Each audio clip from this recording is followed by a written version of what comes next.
अस्सलाम वालेकुम, this is OD foxtrot from defence outpost. तो यूनाइटेड स्टेट्स से इस टाइम के ऊपर एक बहुत बड़ी अपडेट निकल के आ रही है कि ट्रंप एडमिनिस्ट्रेशन की तरफ से पाकिस्तान एयरफोर्स के F-16 के लिए एक $661 मिलियन का पैकेज जो है वो अप्रूव कर दिया गया है। और ये चीज़ यहाँ पर समझना बहुत ही ज़्यादा ज़रूरी है कि ये कोई सस्टेनमेंट पैकेज नहीं बल्कि बाकायदा से एक अपग्रेड पैकेज है, जिसके तहत यहाँ पर पाकिस्तान एयरफोर्स की फ्लीट में मौजूद जो एयरक्राफ्ट हैं उनकी कैपेबिलिटीज़ को अपग्रेड किया जाएगा।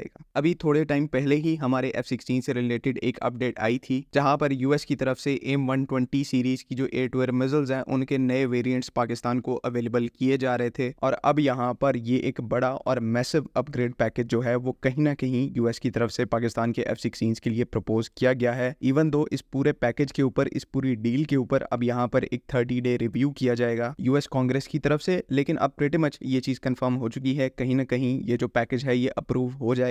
और अगर आप इस पैकेज के वैल्यू की बात करें, तकरीबन अराउंड अबाउट $700 मिलियन बनते हैं, जो कि अगेन यहाँ पर एक बहुत ही बड़ी अमाउंट है। और अभी तक ये चीज क्लियर नहीं है कि इसको क्या पाकिस्तान की तरफ से गवर्नमेंट ऑफ पाकिस्तान पे करेगी या फिर इसको यूएस गवर्नमेंट की तरफ से पे किया जाएगा। बिकॉज अच्छे चांसेस ये भी एग्जिस्ट करते हैं कि ये जो पर्टिकुलर पैकेज है ये यूएस पाकिस्तान एयरफोर्स को अपनी तरफ से प्रोवाइड कर रहा है, जिनका एम यहाँ पर यह है कि इंडिया और पाकिस्तान के दरमियान चीजों को बैलेंस आउट किया जाए। अगर यूएस इस टाइम के ऊपर इंडिया के साथ मिलिट्री टू मिलिट्री रिलेशंस को होल्ड अप कर रहा है, उनको नई कैपेबिलिटीज प्रोवाइड कर रहा है, तो इसके काउंटर में पाकिस्तान को भी नई कैपेबिलिटीज यहाँ पर प्रोवाइड की जा रही हैं, ताकि रीजन के अंदर एक स्ट्रेटेजिक बैलेंस जो है वो कायम रहे। जितना अमेरिका इंडिया के साथ कोऑपरेशन करता है उतनी ही पाकिस्तान के साथ करे। और ये चीज मे के कॉन्फ्लिक्ट के बाद काफी अच्छे तरीके से क्लियर हो गई। अब इंपॉर्टेंट पॉइंट यहाँ पर यह है कि ये जो $700 मिलियन का पैकेज है, इसके अंदर बाकी चीजों के साथ साथ यहाँ पर एवियोनिक्स अपग्रेड भी शामिल है, यानी कि एयरक्राफ्ट की जो कोर इंटरनल एवियोनिक्स है, मिशन कंप्यूटर, रेडार सिस्टम्स, उनको भी यहाँ पर अपग्रेड किया जाएगा। एंड इस पूरे प्रोसेस के पहले फेज में यहाँ पर यूएस की तरफ से पाकिस्तान एयरफोर्स की इन्वेंट्री में मौजूद जो AIM-120 AMRAAM मिसाइल्स है उनके स्टॉक को यहाँ पर अपग्रेड किया जा रहा है, उनको सस्टेन किया जा रहा है। एंड सेकेंड फेज में इन मिसाइल्स को ऑपरेट करने वाले जो एयरक्राफ्ट हैं यानी कि F-16 हैं उनको यहाँ पर अपग्रेड किया जा रहा है। बिकॉज जब तक आप एयरक्राफ्ट को इटसेल्फ अपग्रेड नहीं करेंगे तो अपग्रेडेड वेपनरी को कैरी करने का फायदा यहाँ पर कुछ नहीं होगा। अगर पाकिस्तान एयरफोर्स के F-16 जो है वो एक बेटर EESA रेडार और मिशन कंप्यूटर को ही कैरी नहीं कर पाते, तो आप AIM-120 C8 और D3 जैसी मिसाइल से कोई एडवांटेज इतना नहीं गेन कर सकते जितना कि आपको इन कंडीशंस में होगा जब इन एयरक्राफ्ट के अंदर यानी कि F-16 के अंदर इनके जो इंटरनल रेडार्स हैं वो EESA होंगे, अपग्रेडेड होंगे और लॉन्ग रेंज पर टारगेट को हिट करने के केपेबल होंगे। जिस तरह से अमेरिकन APG-83 EESA रेडार जो है वो इस अपग्रेड पैकेज का पार्ट हो सकता है, अलॉन्ग विद अदर इक्विपमेंट जिनमें डेटा लिंक, सॉफ्टवेयर अपग्रेड और नेविगेशन सिस्टम्स भी शामिल है। अब यहाँ पर ये चीज कंफर्म नहीं है कि इस पैकेज के तहत क्या एडिशनल F-16 भी पाकिस्तान की सर्विस में इंडक्ट हो रहे हैं। बिकॉज इस पर्टिकुलर अपडेट से रिलेटेड जो भी आर्टिकल इस टाइम के ऊपर पब्लिश किए जा रहे हैं उनमें बहुत ही ज्यादा लिमिटेड इंफॉर्मेशन है, तो ये चीज यहाँ पर सर्टेन नहीं है कि क्या हम F-16 के जो नए यूनिट्स हैं उनको अक्वायर कर रहे हैं या नहीं। हो सकता है ये पर्टिकुलर पॉइंट इस पूरी डील का पार्ट ना हो, तो इससे रिलेटेड यहाँ पर सफिशिएंट इंफॉर्मेशन के लिए हमें वेट करना होगा। बाकी जहां तक इस पूरी न्यूज के इम्पैक्ट की बात है तो ऑब्वियसली मैं अपने तौर पर इसे एज अ स्ट्रेटेजिक बैलेंसर के तौर पर ही देखता हूं कि ट्रंप एडमिनिस्ट्रेशन जहां पर इस टाइम के ऊपर इंडिया के साथ बहुत बड़े लेवल के ऊपर डिफेंस सेक्टर के अंदर कोऑपरेशन कर रही है, एट द सेम हैंड वो चाहते हैं कि पाकिस्तान के साथ भी ऐसी कोई कोऑपरेशन की जाए जिससे इस पूरे रीजन के अंदर जो सिचुएशन है उसको बैलेंस्ड रखा जाए। ऑब्वियसली यूनाइटेड स्टेट्स के इस एक मूव से इंडिया को एक डायरेक्ट थ्रेट पोज होता है, लेकिन at the same time United states यहाँ पर इंडिया को भी ऐसा मिलिट्री इक्विपमेंट प्रोवाइड कर रहा है जिससे पाकिस्तान को डायरेक्ट थ्रेट पोज होता है। ऑब्वियसली हो सकता है कि ये चीजें किसी और डोमेन में हो, लेकिन प्रीटी मच यहाँ पर सिचुएशन सेम है। ट्रंप एडमिनिस्ट्रेशन अगर यहाँ पर चीजों को बैलेंस आउट करना चाहती है तो इसमें हमें यहाँ पर कोई इशू नहीं होना चाहिए। जहां तक पाकिस्तान एयरफोर्स का कोर ऑब्जेक्टिव है तो वो अगेन हमारा ईस्ट की तरफ ही है। जिस तरह के हमारे प्लान्स हैं नेक्स्ट जनरेशन प्लेटफॉर्म्स को अक्वायर करने के चाइना से और खुद मैन्युफैक्चर करने के, तो वो तो परफेक्टली ऑन ट्रैक है। इस पॉइंट के बारे में अपने माइंड में कोई डाउट ना ही रखें तो बेहतर है। इसके ऊपर से कोई अमेरिका से कैपेबिलिटी अपग्रेड हमारे पास आता है तो वो यहाँ पर एक ब्लेसिंग ही है। अब ये चीज हम सबको पता है कि पाकिस्तान एयरफोर्स इस सिंपल से कैपेबिलिटी अपग्रेड को किस तरह से अपने लिए एक ह्यूज एडवांटेज के अंदर कन्वर्ट करेगी, तो वो पॉइंट तो हम सब जानते हैं कि जब आप एक केपेबल एयरफोर्स को एक केपेबल प्लेटफॉर्म पकड़ाते हैं तो किस तरह से वो बैटलफील्ड के ऊपर एक डिफरेंस क्रिएट कर सकते हैं। इन सब चीजों को हमने मे के कॉन्फ्लिक्ट में बड़े अच्छे तरीके से विटनेस किया है और आगे भी सिचुएशन ऐसी ही होगी। आई होप कि तमाम चीजें यहाँ पर क्लियर हैं। अगर इनसे रिलेटेड कोई कंफ्यूजन है तो कमेंट्स में उनको जरूर मेंशन करें। बाकी अगली वीडियो तक के लिए अल्लाह हाफ़िज़।